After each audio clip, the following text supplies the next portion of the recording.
It's Levack and Goz on 104.5 The Team.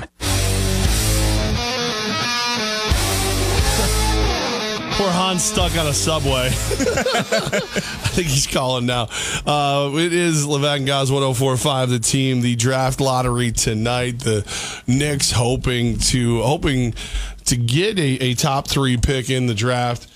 So right now we go to our good friend. You can hear him every weekday right here on 104.5 The Team, co-host of Hahn, Humpty, and Canty.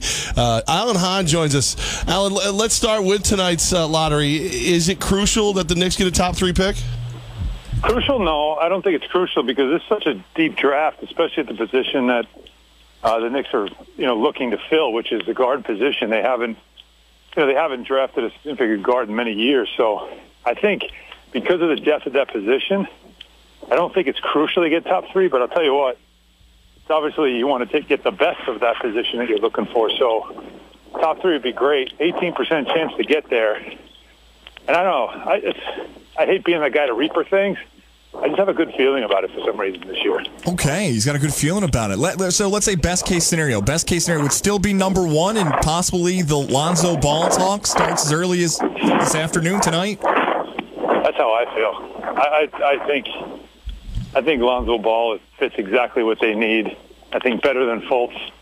And even though everybody has Fultz as the best player in the draft, or at least the guy that everybody projects to be number 1, just don't know if he's the best fit for the way they want to play. And Ball has all the different intangibles. And I'll tell you what, the one thing that Phil Jackson always uses, this phrase he uses all the time, it's learners. He likes learners.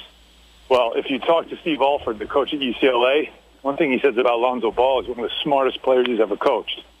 So I would say a smart guy is probably a pretty good learner. So I just think he fits in many ways. And come on, who doesn't want LeVar Ball in the New York media to just be in a collision course, right? The New York Post is begging for this to happen. Alan on with us right now, nice enough to squeeze us in as he's obviously all over the place, very busy this time of year. Hahn, Humpty, and Canty right here on 104.5 The Team. Well, actually, it's Hahn, Humpty, Canty, and Airbody. Of course, sure, right. And I was like, you can't leave out Airbody. You gotta have Airbody. Well, who exactly is Airbody, and can we be Airbody? So you are Airbody. Like, that's how it works. The Airbody is just exactly what it is. It's Airbody. Like everybody listening, everybody calling in, everybody that hosts after us. It's Airbody. How excited I just don't say it.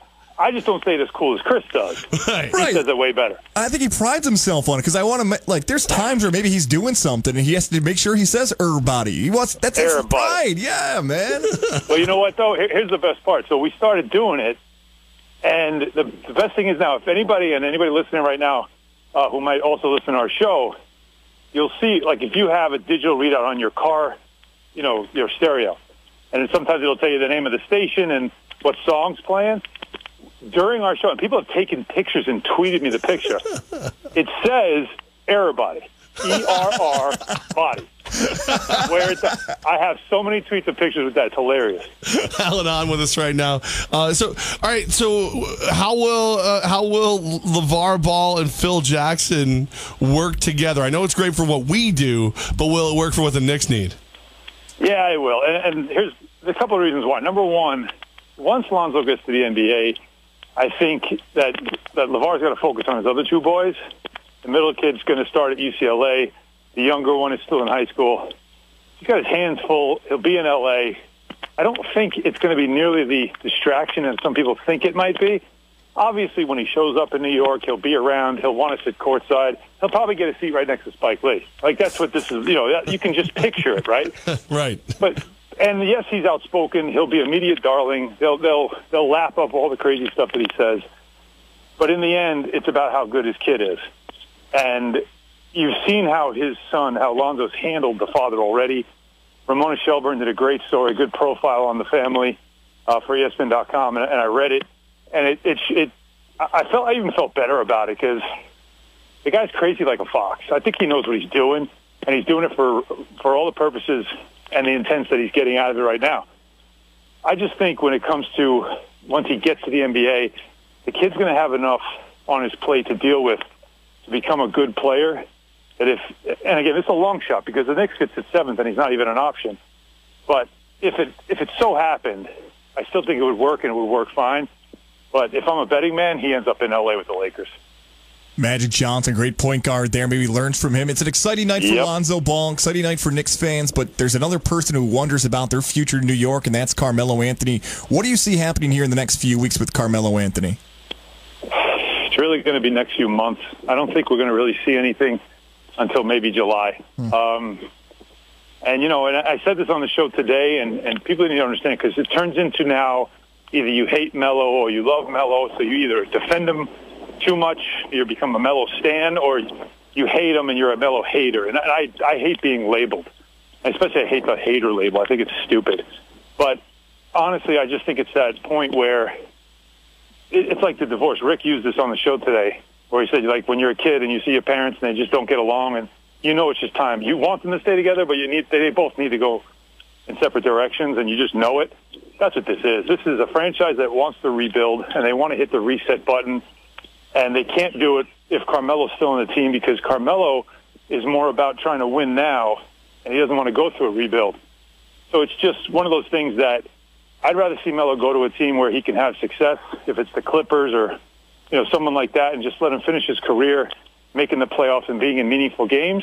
And I also want to see the Knicks do something they haven't been able to do in a very long time, and that's a real rebuild, and do it through the draft. They got one draft pick, obviously, in Porzingis. They have another one in Erning Gomez. Can they get a lottery pick this year? That's going to be part of growth and going forward. And it's the best for both, even though it's going to, you know, it's a sad ending, but I think it's inevitable. So we'll see. Melo has the no trade, so he holds the power. But he's got to see, too, that by staying, it only delays the inevitable. Alan Hahn from Hahn, Humpty, Canty, and everybody right here on 104.5 Nicely The Team. done. See, I can be taught. You're a learner. So that's right. What do you think? Warriors, Cavs, do either one of them lose a game before they see each other? You know what? I think the best story is if they're both 12-0. It really is. I mean, who has a better chance at taking a game against their opponent? I mean, is it the Spurs or is it the Celtics? Now, it's Spurs without Kawhi for now. He will be back probably, but that ankle clearly is going to be a problem. Or to the Celtics, can they steal a game from the Cavaliers? Who's the team that has a better chance at like getting a game, let alone a series? I would say Spurs, but now the Kawhi Leonard's dinged. It's neither, right? Right. Well, I thought I said this. If they were going to get one, it was game one. And they had a chance until they lost Kawhi. And I think that loss, I said this yesterday on the show, that loss made me feel like the series went from being a possible maybe 6-game battle to a sweep. That changes it, everything. Because game 3, you think the Spurs will probably give you their best shot. The building will be loud. They're always good in that building. History there. Pop's a great coach. But after losing game 1, you can see Pop's trying to keep his guys motivated and not think like we have no chance now to win. Tonight will be interesting to see how it plays out. They could get smoked tonight, and that could really be bad for the rest of the series. But for Boston, the one thing is this. I told this story, too. Wally Szczerbiak was on that 2009 team that the Cavaliers won 66 games and were expecting to go to the finals. They were a loaded team, and they were good. And he said they swept through the first 2 rounds, and they sat for a week to a point where Mike Brown had them scrimmaging, and they asked Wally, like, beat up LeBron. Get him competitive. Just go after him. Hit him. Foul him. Just get him mad so he's playing at a high level. And he said he did all he could, but then they start the series with the Orlando Magic. They just couldn't get it back, whatever they had. And they ended up losing that series, and the Magic went on to the finals. That would have been Kobe versus LeBron in the finals, and we didn't get it in 2009. And so I wonder if this layoff is going to hurt them in game 1. Well, I mean, they're dancing and everything else, so if I've never seen them looser. Alan Hahn, if it's all the same to you, we'd love to hit you up when we get to the finals. Yeah, no question about it. It's my favorite time of year. I just wish one of these days we get the New York team back in it. That'd be nice. That'd be awesome. From your mouth to God's ears, my man. By the way, just real quick on the lottery, because you could expect the Knicks to stay at the 7th spot. That's the most likely thing. And if it is, we all have to learn how to say this name. Frank Ntilikina. That's the name. The Frenchman. Ntilikina. That's the French point guard. He's very good. He's got a lot of potential. He's just a little bit raw, but you got to learn how to say the name. Ntilikina. Ntilikina. There you go. And everybody. All right.